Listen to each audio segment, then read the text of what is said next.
Alors, bonjour à tous et bienvenue dans ce nouveau podcast. Donc aujourd'hui, nous allons parler de la peur que nous inspire le pervers narcissique. Effectivement, ça va jouer aussi dans le fait qu'on reste sous emprise. La peur de cette personne-là, la peur des conséquences de nos actes éventuels, la peur va faire que vous allez accorder justement au pervers narcissique ce qu'il ou elle veut. Et malheureusement, c'est ça aussi qui va faire en sorte que vous allez faire des choses que vous ne désirez pas, des choses que vous ne voulez pas, des choses qui vont contre votre morale, des choses dans lesquelles vous n'allez pas vous reconnaître tout simplement. Et c'est pourquoi il est important de travailler sur cette peur-là. Première chose à comprendre, c'est que vous n'êtes pas impuissant.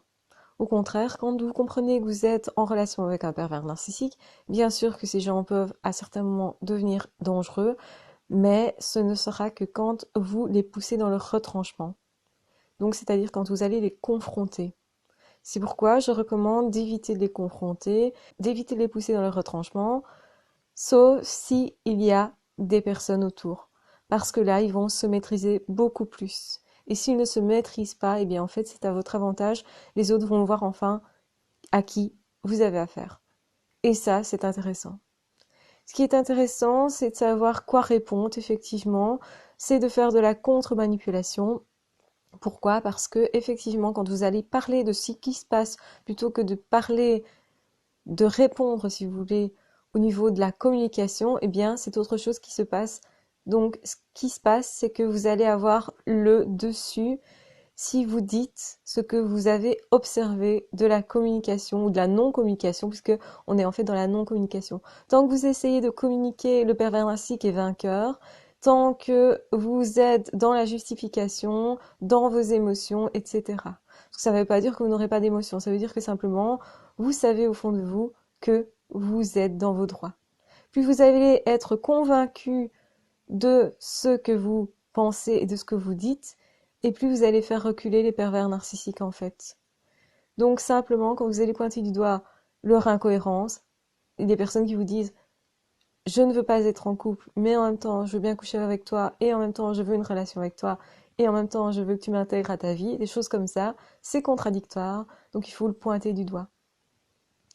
Et donc, forcément, ils ne sauront rien répondre. Quand vous pointez les incohérences, ces personnes-là vont dévier la conversation. Ce qu'il faut, c'est vraiment faire en sorte que ça devienne un jeu pour vous. Et au final, ils vont se sentir coincés. Et au final, ils vont commencer à trembler devant vous, à eux avoir peur en fait, parce qu'ils ont peur que vous preniez le pouvoir sur eux. Et à ce moment-là, la peur va s'inverser. Et surtout, vous allez vous libérer de cette peur-là. Voir quelqu'un qui tremble devant vous, alors que vous en aviez peur, ça permet de libérer la peur et ça permet de vous dire, ben voilà, au fond, je suis aussi assez puissante. Ça veut dire qu'on sous-estime souvent ce qu'on peut faire dans ce cas-là, comment on peut se défendre, quels sont nos moyens réels d'action. La victime se sous-estime tout le temps parce que justement, le pervers narcissique a passé son temps à dire à la victime qu'elle ne valait rien, donc elle a tendance à le croire et en fait elle se sous-estime. Quand elle voit effectivement qu'elle a une action possible sur ce pervers narcissique-là, eh bien ça va inverser les choses. Ça va faire en sorte que la personne reprenne confiance en elle, ça va faire en sorte aussi qu'elle n'ait plus peur, ça va faire en sorte aussi de faire fuir le pervers narcissique. Alors n'allez quand même jamais jusqu'à la confrontation, jusqu'à l'humiliation du pervers narcissique. Ce qu'il faut, c'est parler de la communication, mais évidemment que cette personne-là va toujours estimer que c'est chez vous que se situe le problème, va retourner la situation, et de toute façon, à un moment donné, cette personne va sentir que la situation lui échappe, il ne supporte pas les frustrations, donc forcément, ils vont en fait fuir physiquement du coup. Et donc, à ce moment-là, vous êtes tranquille pour un moment. Peut-être qu'ils vont revenir, mais à ce moment-là, vous savez que vous avez su vous défendre correctement. Et c'est ça qui est important. C'est ça qui est utile dans le mécanisme aussi. Pour votre reconstruction, ça va être très important de savoir que vous avez repris tout simplement un pouvoir sur la situation qui est en fait votre pouvoir normal. Hein. C'est pas vraiment écraser l'autre que vous avez fait, c'est simplement reprendre une place normale. Et ça, c'est important pour vous reconstruire parce qu'aussi, du coup, vous avez fait un travail sur vous. Généralement, quand vous arrivez justement à remettre à sa place un pervers narcissique, c'est que votre confiance en vous est suffisamment importante, en tout cas en apparence, et donc ça veut dire aussi que vous avez possiblement fait un travail sur vous, où vous en aviez marre de vous laisser intimider, où vous avez fait un travail sur vos peurs, où vous avez vous avez décidé d'affronter vos peurs. Et ça, c'est important au niveau de votre développement personnel. Et donc ça vous permet, ça vous montre en fait que vous avez bien plus de ressources que ce que vous pensez. Et c'est important. Donc vous devez être fier de ce que vous avez fait, de ce que vous avez accompli, ne pas douter, parce que évidemment la culpabilité peut venir ensuite. Vous pouvez avoir des regrets ensuite parce que la relation vous manque, l'autre vous manque, vous êtes dans un état de manque, et donc du coup vous pourriez regretter ça, parce que la situation n'est pas facile à supporter. Malgré tout, essayez de vous gratifier, de vous parler vraiment avec tolérance, c'est très important, et surtout cessez, mais vraiment définitivement, de vous critiquer. En fait, la plus grande part du pouvoir du pervers narcissique vient du fait qu'on a accepté de se critiquer. Donc effectivement, à l'extérieur, des personnes peuvent nous critiquer, mais ça devient tragique au moment où on adopte ces critiques-là et on devient son propre bourreau. C'est là que ça commence vraiment à faire des dégâts. Et c'est pas nécessairement seulement avec les pervers narcissiques. Vous avez des personnes comme ça qui peuvent vous avoir critiqué, ou vous avoir dit que vous ne pouvez pas faire telle ou telle chose, simplement vous avoir limité, et à partir du moment où vous prenez le relais, eh bien là, ça devient vraiment craignos, comme on dit, ça devient vraiment catastrophique, ça devient vraiment chaud, parce que à ce moment-là, vous êtes en train de vous malmener vous-même. Et si votre pire ennemi est en vous, forcément, comment lui échapper? La solution, c'est toujours s'orienter en se disant je veux devenir une autre personne, et cette personne, je veux devenir quelqu'un de plus tolérant avec moi. C'est pas de dire je veux devenir quelqu'un de tolérant, je veux devenir quelqu'un de généreux, je veux devenir quelqu'un de non égoïste.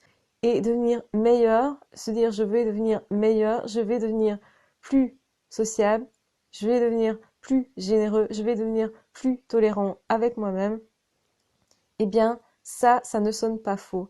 Si vous dites je vais devenir tolérant avec moi-même et que vous avez toujours été intolérant, que vous êtes toujours critiqué, là ça va sonner faux et vous allez vous en défendre parce que c'est trop loin de ce dans quoi vous étiez tout simplement.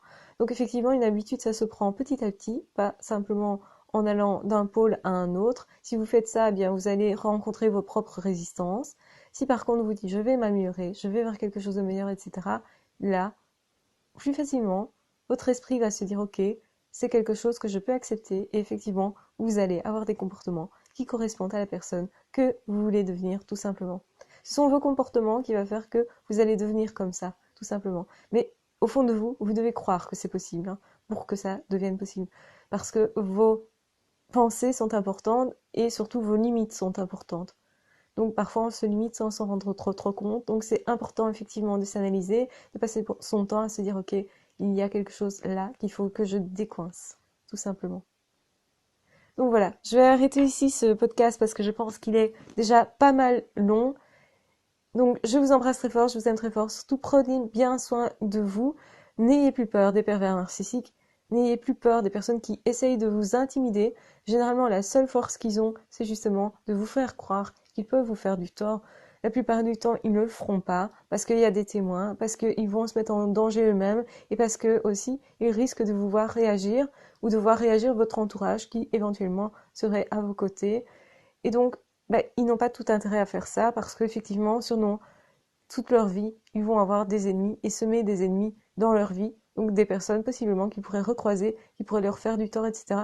Qui vont être de moins en moins sereins, donc ils vont encore plus être paranoïaques et surveiller encore plus leur environnement, ce dans quoi ils sont. Et donc c'est de moins en moins vivable pour eux. Donc généralement, ils vont quand même éviter les agressions physiques, les actes dans lesquels il y a des preuves, si vous voulez, de leur agressivité. Ça ne veut pas dire que ça peut pas arriver, ça veut dire que c'est pas ce qu'il y a de plus courant, tout simplement, à moins que vous alliez confronter le pervers narcissique à ses limites. D'aller l'humilier, c'est pas une bonne idée. De faire en sorte de faire ça, surtout si vous êtes seul avec cette personne-là, ne faites surtout pas ça. Voilà, je vous embrasse très fort, je vous aime très fort, prenez soin de vous, et on se retrouve très vite dans d'autres vidéos ou dans d'autres podcasts. Ciao, bye bye!